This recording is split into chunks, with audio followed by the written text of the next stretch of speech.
and welcome to Horror Rewind. This is Kelly Florence, And this is Mark Florence. and today we're talking about The Terminator.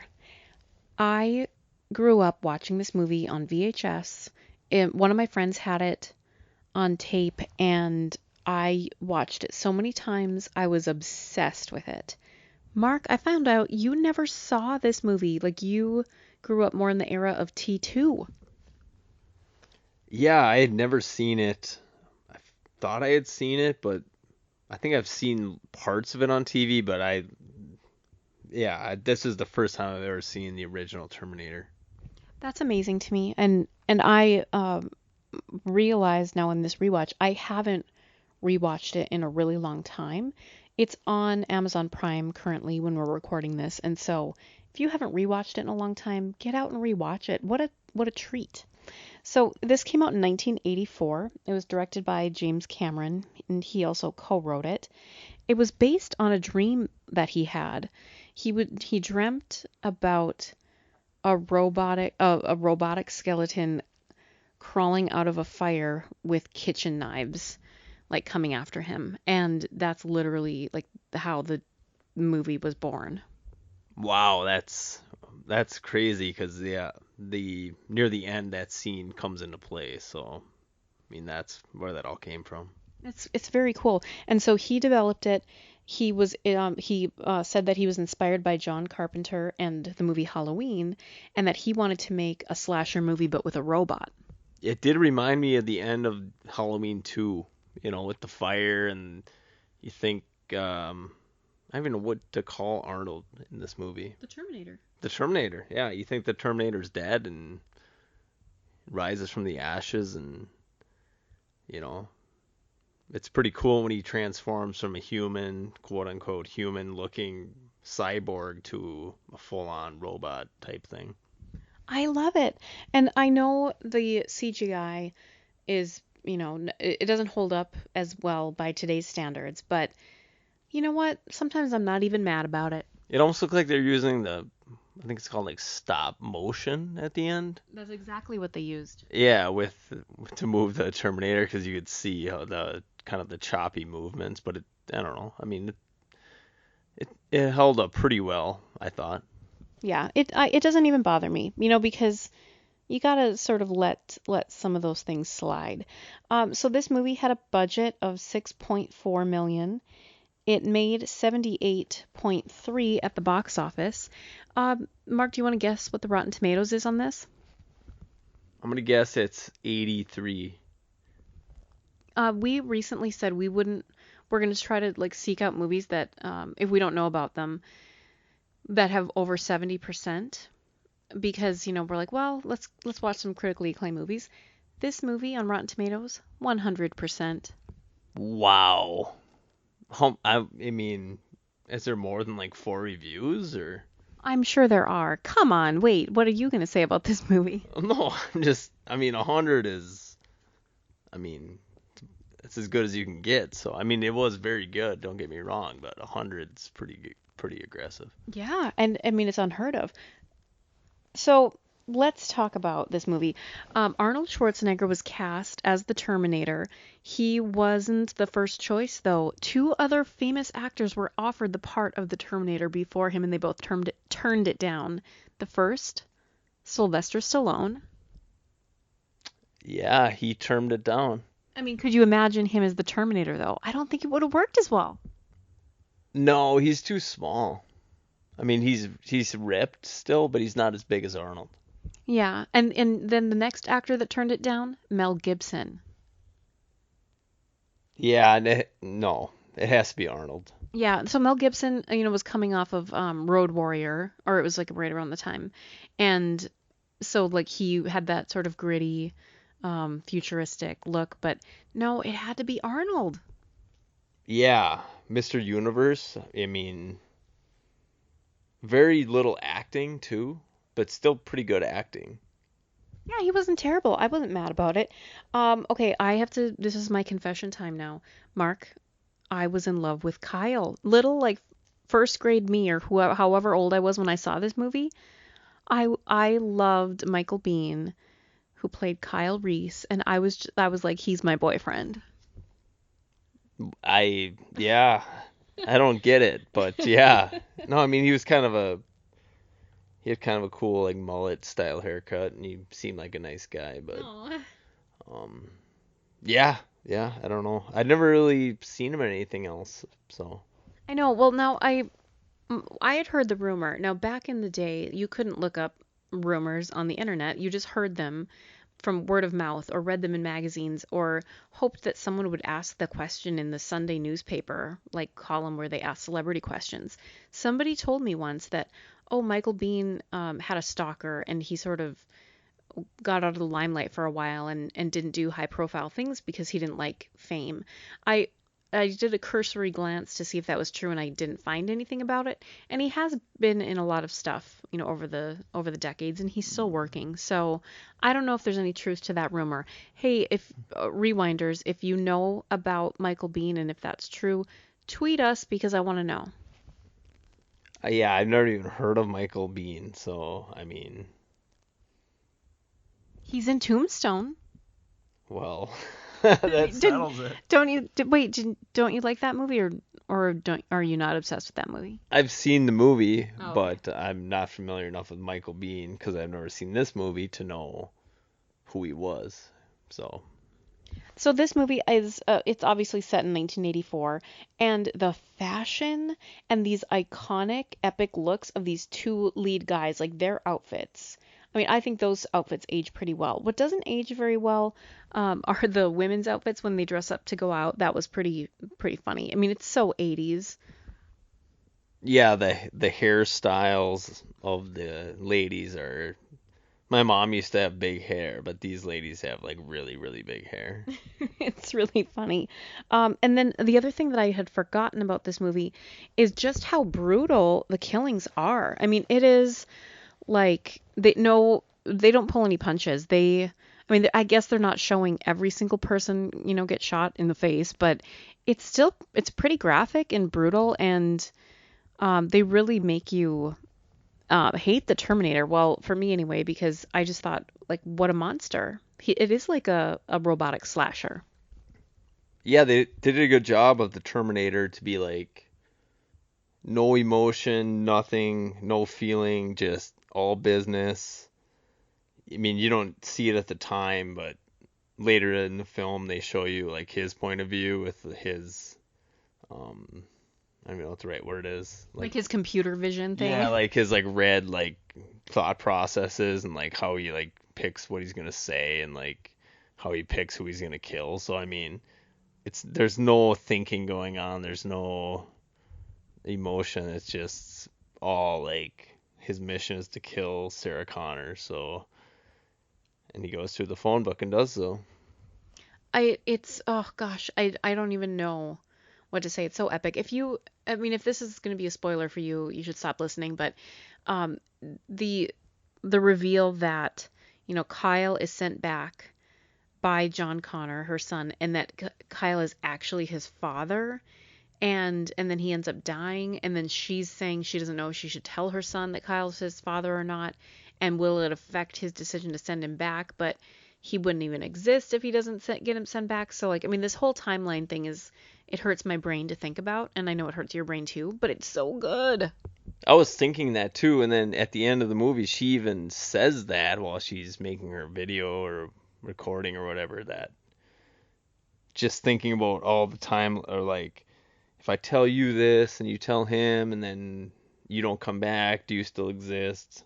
I didn't really get like if he died, if he's in the future and then he dies, does he still exist in the future or He exists up until that point when he left the future because he said when he leaves he can't go back because the time machine thing was destroyed. so he ceases to exist in the future and then he goes back to the past and dies. So he's not so he's dead like in the future and the past. But But he's still going to exist as a baby growing up. oh, good point. So it'd be interesting to find him in 1984,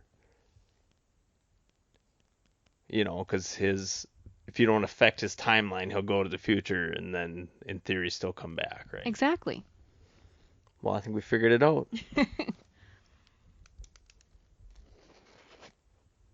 thought it was interesting how they just opened the movie just straight up, greased up, shirtless Arnold. It's like not even just shirtless, completely nude. Yeah, I mean it is pretty shocking. I mean, and a lot of times we get naked women. I don't think that we saw any naked women in this movie, did we? We saw naked men, no. I think we saw Sarah. Sarah was naked in the sex scene. Okay, yeah, that's fair. But not there was nothing gratuitous. Like it wasn't just naked for the sake of being naked. And then Slider, the guy who played Slider from Top Gun, was the boyfriend of her roommate. Yes, and that was interesting. You recognized him. There were a lot of recognizable actors in this movie.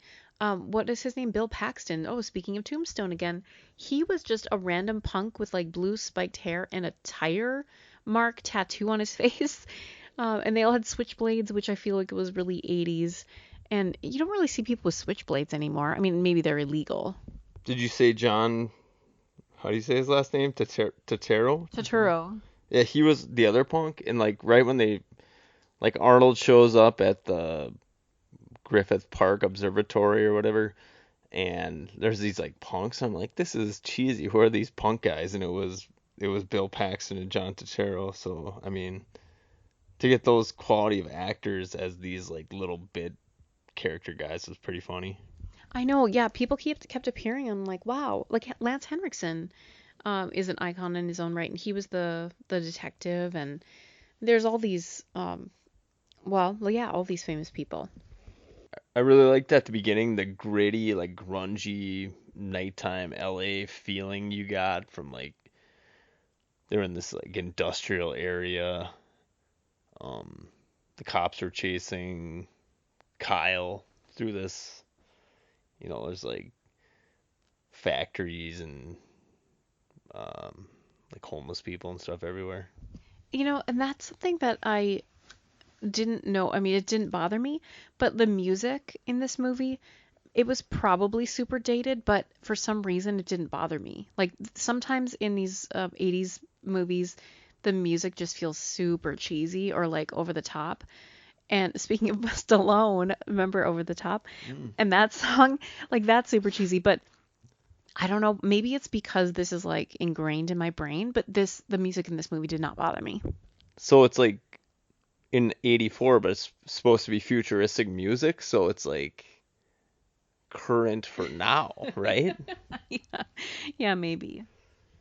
Well, and then that struck me too, how I can't remember, they said um Kyle came back from 40 years in the future, which would have been the year 2024, which is not that far from now. So, I know that's like 5 years from now, and they were saying that there was a nuclear war and everything, which, knock on wood, that doesn't happen within this lifetime. But you know what happened recently, within the past couple months, Rutger Hauer died from Blade Runner, and they said that he came from the year 2019, and he died in 2019 now in real life. So weird things are happening. I wouldn't put it past us. I just love these movies where they depict the future as like this like post-apocalyptic war zone where you drive around in cars without windshields and like robots are trying to kill you, and now it's just like, you know, we have iPhones and that's about it. Yeah, we like bring robots into our house purposely, like Roombas and Alexas and everything. So yeah, I mean we're doing okay. Yeah, yeah, I mean, the special effects, I think, do we already talk about this? But No. the special effects held up pretty well for the most part, I think, except for the scene where he does surgery on himself was pretty cool. Um, when he cut into his arm and you can see that's the first. I like how in this movie how you can. It's kind of like an onion. They peel back layers. Like you don't know who Arnold is or the Terminator is, and then you see that he's kind of a robot, and then they reveal that his point of view finally with all the um, dialogue and all the decisions he makes. So Yeah, and we don't even know that they're from the future. I mean, we're seeing Kyle have that dream or flashback or nightmare.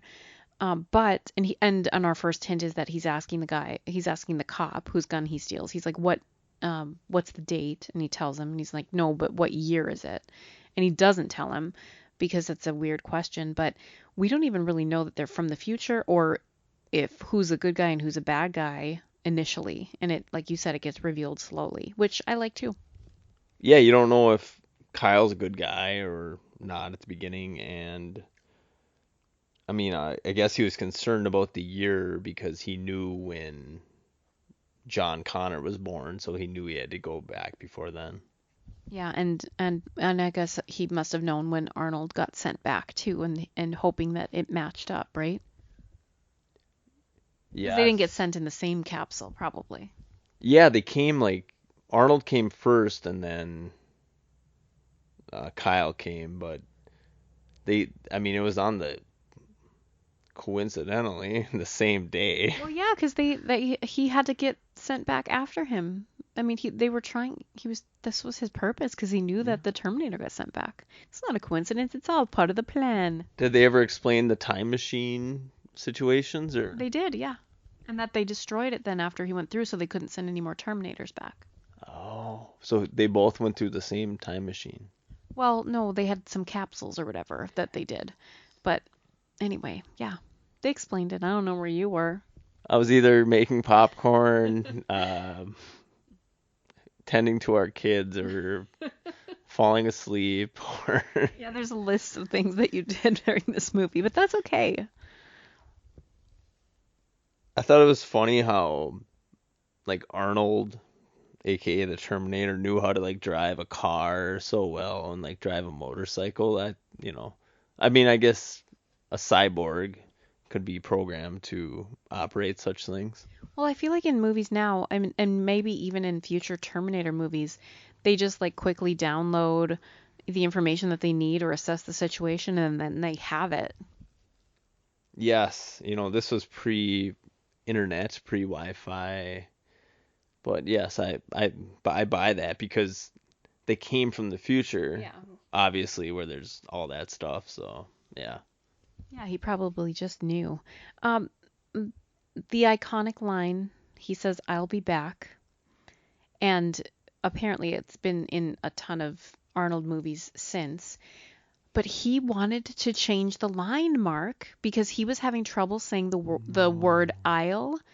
And then so his argument was, "Oh, my character wouldn't use contractions, so I want to say I will be back." And they're like, "No, just say I'll be back." And so he was fighting against it, but they made him say it and he was able to eventually, but he was having trouble with his accent. But it almost became "I will be back." I will be back. Not the same as I'll be back. And then apparently I haven't spoiler alert, I haven't seen the second one, but I know he says hasta la vista baby. So he goes from not being able to say a contraction to speaking Spanish. Wait, you haven't seen the second movie? I thought you said you grew up with it. No. I played the like all my friends were obsessed with it, but I don't think I ever saw it. But I played like the video game on like Sega Genesis a lot, but I don't think I've ever seen it. Get out. Like, who are you? I don't even know who you are. Well, this is going to be fun. We're going to watch that one next. Yeah, I'm very excited to see it. Like this one kind of blew me away with how good it was, to be honest with you. Like, I just thought it was, I don't know, I don't even know what to compare it to, but it was actually really good. Oh, I'm so happy to hear that because, like I said, this was one of those defining movies for my childhood, and now we're experiencing it together. It's magical, isn't it? This is what Horror Rewind does. It brings people together. What else did you notice about the movie?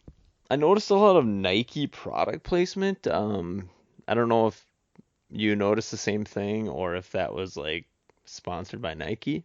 They must have had them as a sponsor. Kyle's shoes were super cool. They had like that piece on the top that you had to like connect. I don't know what that's called, but those were cool shoes. Yeah, it's like that strap that goes Yeah. over the top.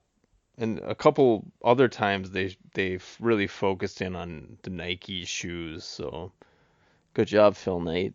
Yeah, no, it totally worked for me.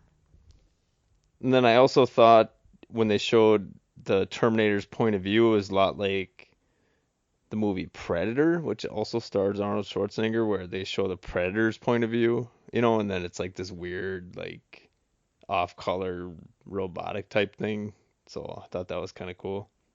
Yeah, there's definitely some similarities. But think about how this, like speaking of the slasher genre, how that slasher POV or the villain POV came in, with Friday the 13th and Michael Myers, and now with the Terminator, and seeing from their point of view, and of course his point of view is really unique because of that computer screen and the color and everything.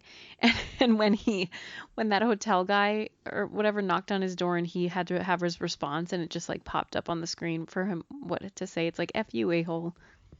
Yeah, he had all these different responses he could have Chosen. chosen from. Like, oh, I'll be right out or whatever, and then he goes down and says, "Fuck you, asshole." It's pretty funny. It's very funny, very funny. Another funny line at the end. Well, another funny line was um, the Terminator comes into the club where Sarah's hiding, and the bouncer like tries to stop him as he walks by, and he's like, "Hey, that guy didn't pay," and then he like chases him down, and the Terminator just like kills him. Yeah, he just breaks his hand like immediately. At that scene, it was really well written and shot, and it's just these little things. And I know it's not epic or it doesn't even make a difference, but literally Sarah drops her drink as he's scanning the crowd, and then she bends down to pick it up. And so when he scans over where she is sitting, he doesn't see her. And then that gives Kyle time to see him and then be able to stop her from being killed. Like, it's so good, and it's done in slow motion, and it's just, oh, it's so well written. Yeah, and the way the Terminator can like change his voice Oh, was yes. pretty cool. There was a scene where she thought she was talking to her mom, but it was actually the Terminator, and that's how he figured out where she was. That was pretty cool. Yes, and it's so creepy because, she's just totally trusting of him. And he also did that with a cop's voice earlier over the CB, and probably some other times too, but I had forgotten about that element of him. Yeah, I mean, he's the whole package. He can do other people's voices. He can say contractions. He's the man. Good for him. He can do self-surgery. Like, this is the thing too, like he is nearly indestructible. I mean, he's like the perfect horror movie villain. I know this isn't technically a horror movie, but I'm gonna call it the robotic slasher. I would argue that it could be in that genre just because of the end when he's like pursuing her and Kyle, and then he comes out of the ashes as the robot. I mean, that's pretty scary. It is. And also, I mean, think about we were just talking about Halloween 4 and rewatched that recently. I mean, Michael Myers going into that police station and killing all those people. Well, the Terminator did that too, but we got to see it on screen. Yes, he took maybe the Terminators who killed all those cops in Halloween 4. I don't know. Yeah, maybe he's like, hey, Michael Myers needs some help. I'm going to go help a bro out. Yeah, yeah. Another good line I thought was when Sarah killed him. I think she said, "You're Terminator, fucker." Yes, you're terminated. It's so good. Did she know he was known as a Terminator, or did she just like say that? No, they called him the Terminator. They called him the Terminator. I mean, Kyle did, I think. Yeah, he said like the Terminators. They existed. Okay, so that made sense. I just wasn't sure. Um, Another thing I thought was cool was that the only picture Kyle has of Sarah at the end of the movie when she's pregnant and driving through the desert was taken by some kid at a gas station. So it's kind of like another full circle thing. I know, I love it. That again, the good writing and just to see and understand, that past. Now, you remember, I can't believe that you went to see this movie. Like that Terminator movie with Sam what was his name? I wanted to say Sam Rockwell, but that's not his name. Anyway, that movie we saw, like 10 years ago, we went to see that, and you hadn't seen these movies? I can't even believe it. Was it Christian Bale? Was he in it? I don't remember. Yeah, I think that's where he got all mad at the sound guy and he did the "Oh, good for you." Yes, but I was talking about the other guy who's in it. I can't remember his name. Oh, that's Sam something. Yeah, okay. Yeah. We're old people, Mark. I think he's Australian. Yeah, I think you're right. I really like that movie, but I can't believe it that you hadn't seen the Terminator movies yet. You saw that one? Like what? That's like a prequel, I think. I know. I obviously didn't understand what was going on, but when Kelly tells me to see a movie, I see a movie. So Well, I mean, we enjoyed it. Now we're gonna have to go back and rewatch all of them, which is fun. It's a fun problem to have. yeah, I mean, there's nothing better than discovering something from like 20 years ago that you've never seen, and then finding out there's like 4 or 5 movies. So I'm pretty excited right now. Yeah. And then another thing I thought was kind of weird, like nowadays, if they made a good hit movie, they'd make a sequel right away. But I found out that the first one was made in 1984, and the second one wasn't made till 1991, so like 7 years between. I know it is a long period of time, and I didn't get the details on why it took so long. But one thing I said just off the top of my head was, I mean, maybe they didn't make sequels as quickly back then, but then again, how many Halloween movies were there right away? And how many Friday the 13th movies came out in a row? So what's up, James Cameron? What took you so long?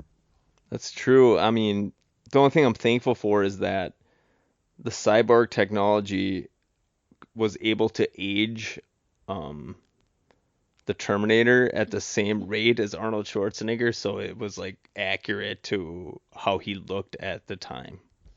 Well, Robert Patrick's in the second one. Do you remember that? No, you don't remember it because you haven't seen it. I know he's in it, and that was the more popular one when I was growing up, and that's the one I played the video game from, like, um, you know, the shooting game, I think in the arcade where they're like driving on a motorcycle or something, but yeah, I've never officially seen it.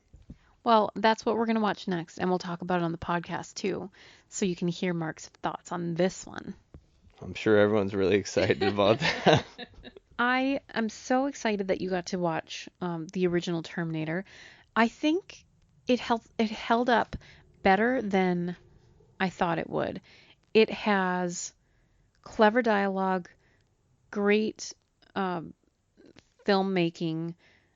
I I could not believe like how iconic the some of the dialogue, the fashion, the some moments are, and yes, I'm probably extremely biased because I hold it so dear to my heart, but how exciting to rediscover a movie that meant a lot to me, and it did hold up. Sometimes I'm disappointed. I'm like, "Oh, but this did not disappoint."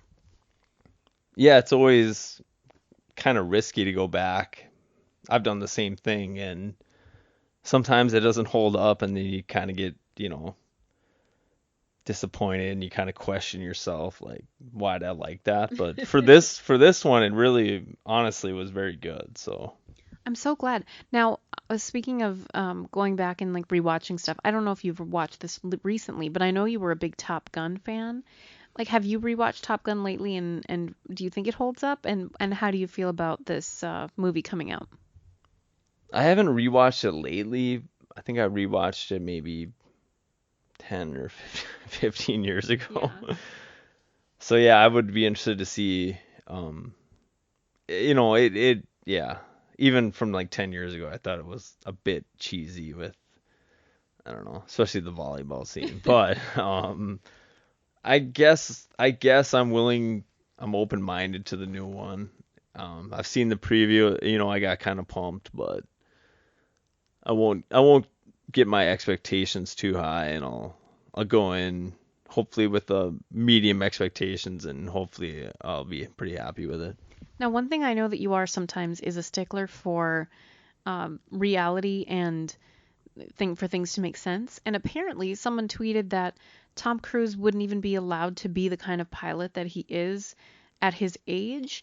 And someone else's response was, well, it's in his name. He's Maverick, so he's gonna do what he wants.